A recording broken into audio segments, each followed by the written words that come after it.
everybody, this is the Sliders Review. I'm here today to talk about Black History Month. The month that is a celebration of my people, because I am a black man and everything. And it's about all our accomplishments, all the oppression that we have gone through over like centuries of living in like America and stuff like that. And even till this day, we are still being oppressed. And so I'm here today to talk to you about certain characters or TV shows or episodes that revolve around Black History Month that I personally enjoy. So I'm here today to talk to you about Avengers Mightiest Hero Season 1, Panther's Quest. So this is the first introduction of the Black Panther. However, T'Challa actually showed up in the solo Ant-Man episode, where towards the end, see, I like this. When they started the series off, they started bleeding in new like scenes for the next episode towards the end. That was really cool. The animation on this is okay. Like, it's not like the best. Avengers Assemble had the best animation when it comes to the Avengers series. However, this had the better storytelling and stuff. So with this episode, in the Ant-Man one, we see M'Baka. He challenges T'Chaka for the throne of Wakanda. Because you defeat the king and everything, and you get to be the new king. And the kings have been in the same bloodline of T'Chaka and T'Challa. Now, one problem with this is that, Lord have mercy, they keep referring to M'Baka as the Ape Man, which is what he's known in the comics. That is very problematic today. It's considered very racist because, of course, calling black people monkeys, apes, gorillas, and all this other stuff is extremely racist. They even had the common sense not to do that in the MCU. But for some reason in this cartoon, they kept using it over and over and over again. About 10 to 12 times to be exact. They used it a lot. I am very shocked and surprised. Anyway, so he challenges him for like the throne.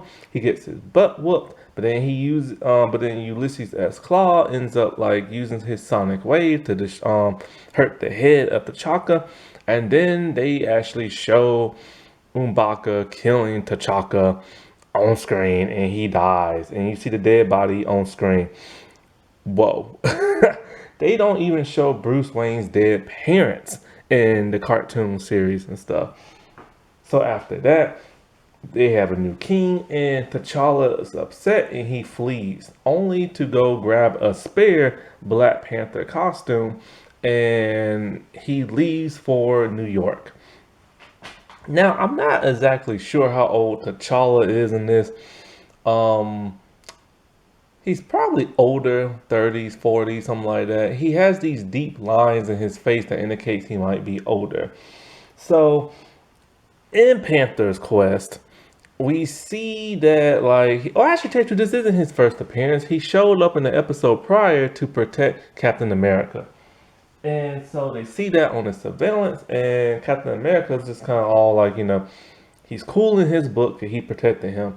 Now, one thing they do great in this cartoon as opposed to the MCU is Captain America is very oblivious to modern days. They did that at first in the MCU, but now Captain America just knows everything now. So anyway, they go outside and boom, there is Panther. And he attacks all of them because he wants to see if he can hold his own against them so that he can be ready for the big fight. And so he tells them like what happened to his father and how he needs help. So they agree to help him and everything. Because he tells them vibranium is like one of the strongest like entities there is. And it could reshape the world and like all this other stuff. Now he thinks M'Baka wants the vibranium. In fact, he doesn't. He wants to get rid of it and just take the country back to the old ways and stuff. But Hydra is there. Ulysses Claw, and so he's there, and so that what makes the Avengers want to go when they see Hydra there.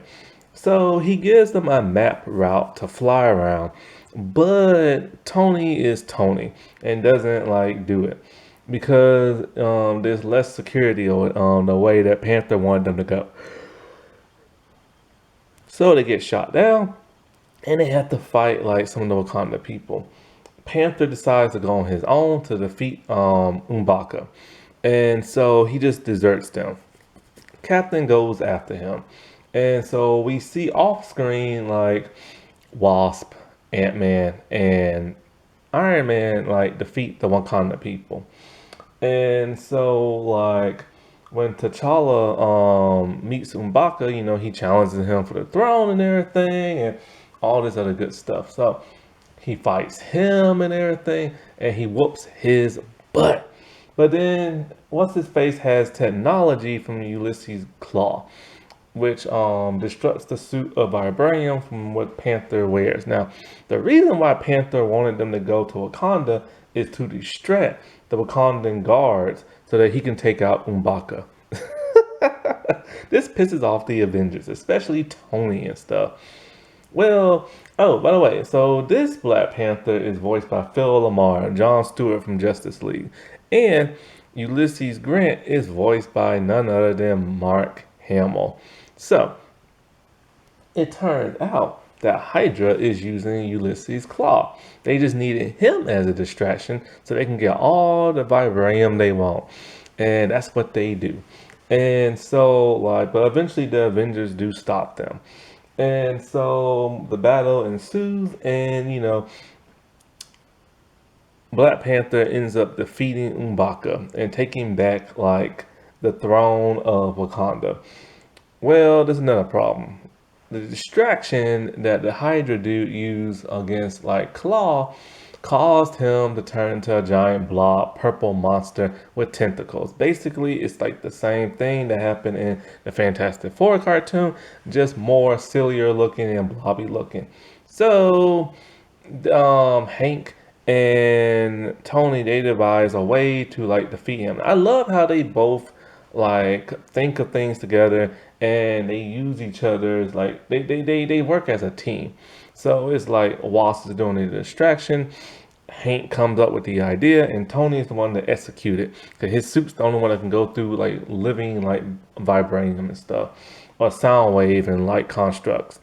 And so they defeat him, and basically the Wakanda people are like, the threat is now gone. They got their king back, and so like they can't wait to go back to the old ways. But T'Challa tells them the old ways are dead. They need the new ways. They need to embrace the rest of the world, and he's going to do that by joining the Avengers. And so he joins. And then we get like a scene towards the end where like Hydra or somebody is going out to the cube, and then the next episode is Gamma World. So even though this episode isn't as great as the Fantastic Four Black Panther episode, it was still good, but it was similar to it. Actually, this was more similar to Ultimate Avengers, the Rise of the Black Panther. Still, all in all, a good episode and everything. It's just I wish it could have been like more like I don't know. It was good, but I just wish it was different from that of the animated movie. Happy Black History Month, everybody. I'll talk to you later. Bye.